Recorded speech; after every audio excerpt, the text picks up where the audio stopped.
Hey Cozy Crew, welcome back to this cozy chapter. My name is Kristin. I thought it would be fun today to do a short video shining the spotlight on 3 books that really kind of reignited my love of reading.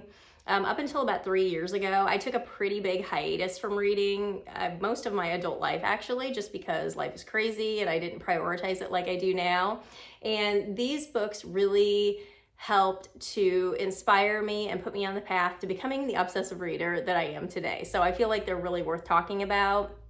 Now, I do know that most people have probably already read these books just because they were popular and they're not new. They've been popular in the past and I'm sure are still popular today, but I still feel like they're worth talking about because they live rent-free in my head at all times. So with that being said, let's jump in. Okay, so we're gonna kick it off with The Silent Patient by Alex Michaelides. I think I'm pronouncing his name correctly. This book was a psychological roller coaster. It blew my mind. The ending was like, wait, what? What did I just read? Like, it made me want to flip back through the entire book and try to catch what was going on as it was going on. And like, I pride myself on trying to figure stuff out throughout the book, like before the ending. Like, I take it as a personal challenge to try to figure out the ending and figure out who the killer is or who the whatever.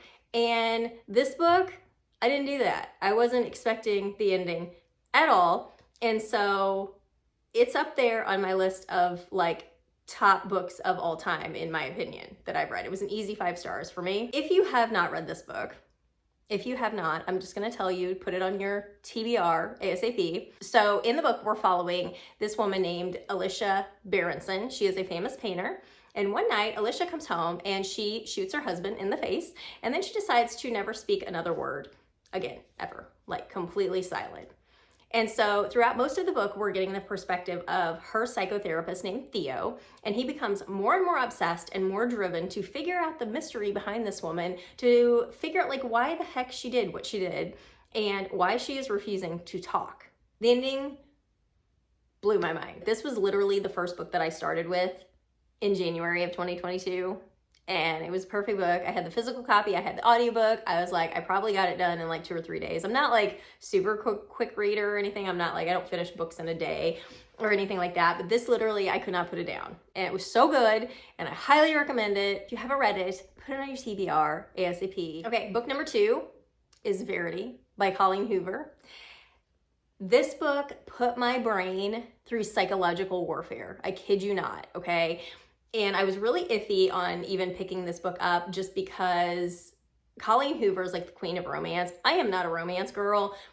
I don't want the love story. I want the dead bodies, okay? Plain and simple. And so I was really, really iffy on even picking Verity up, but I heard such good things about it. And so I thought I would give it a go. And I'm so glad I did because I was hooked from page 1. This book is so creepy. It's so twisty. The ending, again, mind blown. Like, I don't know, out of all the 3 books that I'm sharing today, Verity, like, literally just ruined my brain. I've heard other people talk like that too, so I'm not the only one, but it was ridiculous. It was wild. It was a wild ride. And I'm really hoping that the movie does not disappoint because sometimes the movies don't live up to the book. And I'm really, really hoping that the movie is better than, or is as good as the book. Let me just say that, is as good. So anyway, in the book we are following this writer named Lowen Ashley. Lowen has been hired to finish the work of best-selling author Verity Crawford because Verity has been in an accident, cannot finish this book. And so Lowen moves into Verity's house with her husband and her children, Verity's husband and children, to finish this book. While she's working on the book, she finds a hidden manuscript that makes her start to question everything about this family, everything about Verity, everything about her accident, and then weird stuff just starts happening.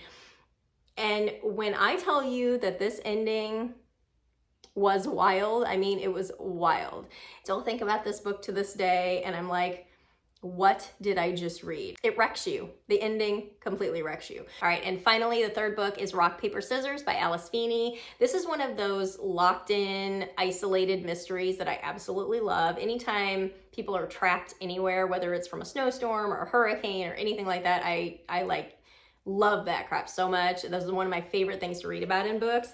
And so this story follows Adam and Amelia Wright. They're a married couple. They're having some trouble in their marriage. They win this weekend getaway to the Scottish Highlands, and they're going to use this weekend to kind of try to reconnect with each other because they're having some trouble. So a few things about Adam is that he is a screenwriter, he's a workaholic, and he's got this rare condition called face blindness where he can't even recognize people's faces, like even his own wife's face. And I've never heard about this before until this book. It's very weird and twisty and creepy. The couple usually celebrates their anniversary the typical way, the traditional gifts, paper, cotton, tin, whatever. I don't even know what they are, honestly. I have no idea what the typical anniversary gifts are, but they usually celebrate that way. And then Amelia, every year for their anniversary, she writes Adam a letter, but she doesn't let him read them. And throughout the book, we do get to see what is in these letters. And as the book progresses, like just weird stuff starts happening. Secrets start to come to the surface, and it just makes you question everything about this couple, everything about their past.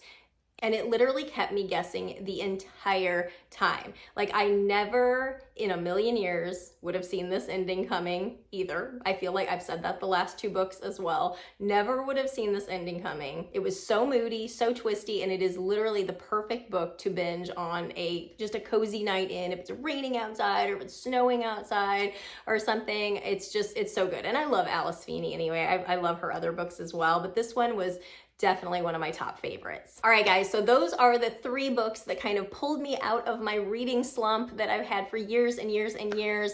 They were easy 5 stars for me. Highly recommend you put those on your TBR if you haven't already. Like I said, I'm pretty sure everybody has probably read these books, but I felt they were worth a share because they literally wrecked my brain, every single one of them. If you have read any of these books, I would love to hear what your thoughts are, whether you love them, whether you hate them. I'm open to all opinions. I love chatting about books and hearing what other people's opinions are on the books that I read as well. So just send them all my way. One fun thing that I'm gonna start doing, this video is actually going up today as I'm filming it. And then starting tomorrow, every Thursday, I'm gonna be posting a throwback video because I used to have a channel, a very, very, very small booktube channel back in 2022. And I've got like probably 20 videos on that channel as well that I just are like archived. And so I'm gonna start posting an old video every single Thursday. I'm gonna have 2 new videos every week for this channel, and then I'm gonna post kind of a throwback video from 2022. I feel like this stuff is still relevant because I still read the same types of books, thrillers and mysteries and stuff like that. So that's something fun that I'm gonna start as of tomorrow. So for quite a while, you can expect 3 videos from this channel every single week. And if you've stayed with me this long, I so appreciate you. I know I've rambled a lot on this video. I'm really trying to just get through these videos without editing a whole lot, without scripting a whole lot. And I know, I'll get better over time. I know these aren't gonna be perfect. But if you've stuck with me this long, I appreciate you, and I really hope to see you guys in the next video. Thanks for watching. Bye.